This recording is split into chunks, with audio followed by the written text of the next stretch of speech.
ഇപ്പം നിങ്ങൾ ഇപ്പോൾ ഭർത്താവിൻ്റെ കള്ളുകുടി മാറാൻ പ്രാർത്ഥിച്ച്, അല്ലെങ്കിൽ അയാളുടെ സംശയ രോഗം മാറാൻ വേണ്ടി പ്രാർത്ഥിച്ചു.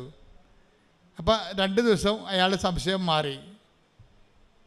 അപ്പോൾ ദൈവമേ ഉടമ്പടി ഏറ്റ്, നേരത്തെ പോകേണ്ടതായിരുന്നു എന്നൊക്കെ പറയും. കുറച്ച് കഴിയുമ്പോൾ അയാൾക്ക് പണ്ട് പത്രക്കാരനെ മാത്രമേ സംശയം ഉണ്ടായിരുന്നുള്ളൂ, ഇപ്പോൾ ഇൻസ്റ്റാൾമെൻറ്റുകാരനെ കൂടി സംശയമായി. അതാണ് പ്രശ്നം. ഒരാഴ്ച പുള്ളിക്ക് കുഴപ്പമൊന്നുമില്ലായിരുന്നു, പത്രക്കാരനെ മാത്രമേ പുള്ളിക്ക് പണ്ട് സംശയം ഉണ്ടായിരുന്നു. ഉടമ്പടി എടുത്തപ്പോൾ ഇൻസ്റ്റാൾമെൻറ്റുകാരനെ കൂടി സംശയമായി. പകച്ചു പോയി നമ്മൾ പെട്ടെന്ന്. അപ്പോൾ എന്ത് ചെയ്യും? ഇനിയിപ്പോൾ നീലത്തിരി കത്തിച്ചാൽ എന്ത് കാര്യം, പച്ചത്തിരി കത്തിച്ചാൽ എന്ത് കാര്യം? കണ്ട സംഭവത്തിൽ പേയ്മെൻറ്റ് വിരണ കണ്ടില്ലേ? ഇതിൻ്റെ ഉടമ്പടി വഴികളിലുള്ള പേയ്മെൻറ്റ് നോക്കണം. അത് ഇതിനകത്ത് നമ്മൾ എന്ത് വിശ്വസിക്കണമെന്ന് പറഞ്ഞാലും നമ്മുടെ അപ്പനേക്കും അമ്മയേക്കും മക്കളും എല്ലാവരും ഏൽക്കും, പക്ഷേ ദൈവം മാത്രം ഏൽക്കത്തില്ല. ടെസ്റ്റ് ഉണ്ടെന്ന് പറയും.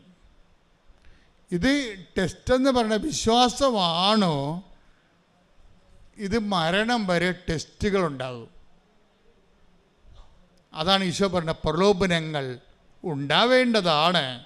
നിൻ്റെ കർത്താവ് എന്ത് പറയുന്നു അതനുസരിച്ച് ചെയ്യാനാണ് നീ ഉടമ്പടി എടുത്തിരിക്കുന്നത്. അത് നിന്നെ ഉയർത്തുകയും നിലനിർത്തുകയും ചെയ്യും. കാര്യം അവൻ്റെ നാമം എല്ലാ നാമങ്ങളെക്കാൾ ഉന്നതമായ നാമം.